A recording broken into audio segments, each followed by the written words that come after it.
नमस्कार, let's cook with Sheetal या आपल्या चॅनलमध्ये तुम्हा सर्वांचं खूप खूप स्वागत आहे। आज आपल्या किचनमध्ये बनतायत झटपट तयार होणारी खुसखुशीत उपवासाची थालीपीठ। साबुदाणा न भिजवता पटकन तयार होणारी ही थालीपीठ कशी बनवायची ती बघूया।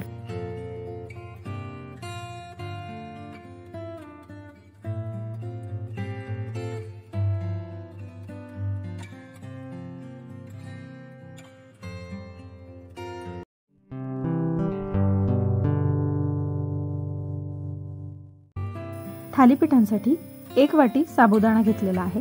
याचं प्रमाण गरजेनुसार तुम्ही कसंही घेऊ शकता। मिक्सरचं भांडं घ्यायचंय, यामध्ये साबुदाणा टाकायचा आणि याला वाटून घ्यायचं। जाड बारीक हवं तसं तुम्ही याला वाटू शकता, फक्त याचं पीठ नाही बनवायचंय आपल्याला।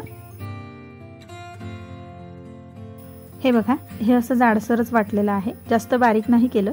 आता यामध्ये थोडंसं पाणी टाकून घ्यायचं, म्हणजे 1 वाटी आपण साबुदाणा घेतला होता तर 1 वाटी यामध्ये मी पाणी ओतलेलं आहे।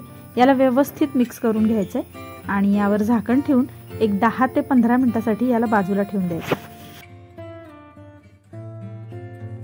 साबुदाणा भिजेपर्यंत मी इथे 4 बटाटे उकडून घेतलेले आहेत। हे असे तुकडे करून उकडले की बटाटे पटकन शिजतात। साबुदाणा सुद्धा आपला आता मऊ झालेला आहे, याला थोडंसं मोकळं करून घ्यायचंय।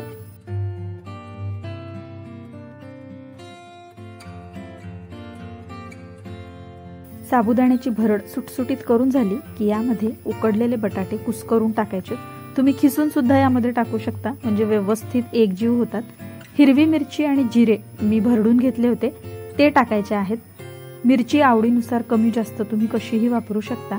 चवीनुसार मीठ टाकायचंय आणि हे सर्व मिश्रण व्यवस्थित मळून घ्यायचंय। या मिश्रणामध्ये आवडीनुसार भाजलेल्या शेंगदाण्याचं कूट आणि उपवासाला जर तुम्हाला चालत असेल तर कोथिंबीर सुद्धा तुम्ही टाकू शकता, पण कमीत कमी साहित्यामध्ये हे थालीपीठ खूप छान होतात। आपलं सगळंच मिश्रण व्यवस्थित मिक्स करून झालंय। हे बघा, हे असं बांधता येतंय, म्हणजे आपलं थालीपीठाचं पीठ हे तयार आहे। आपण थालीपीठ करून घेऊयात। सर्वात आधी तवा गरम करायला ठेवायचा। थालीपीठांसाठी एक ओलं कापड घ्यायचं आहे, व्यवस्थित भिजवून घ्यायचं। आवडीनुसार मिश्रणाचा गोळा घ्यायचा, ओल्या कपड्यावर ठेवून हलक्या हाताने त्याला थापायचं आहे। थालीपीठ थापताना हात ओला करून थापायचा, म्हणजे पटकन थालीपीठ थापली जातात।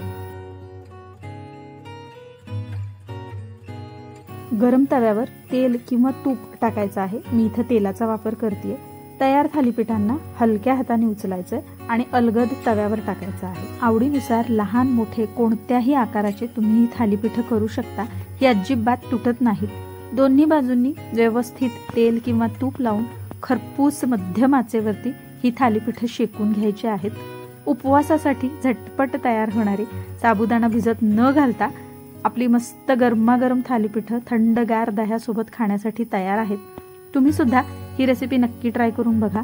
अजूनपर्यंत आपल्या चॅनलला जर सबस्क्राईब केलं नसेल तर सबस्क्राईब करा, लाईक करा, शेअर करा आणि बेल आयकॉनवरती क्लिक करायला विसरू नका।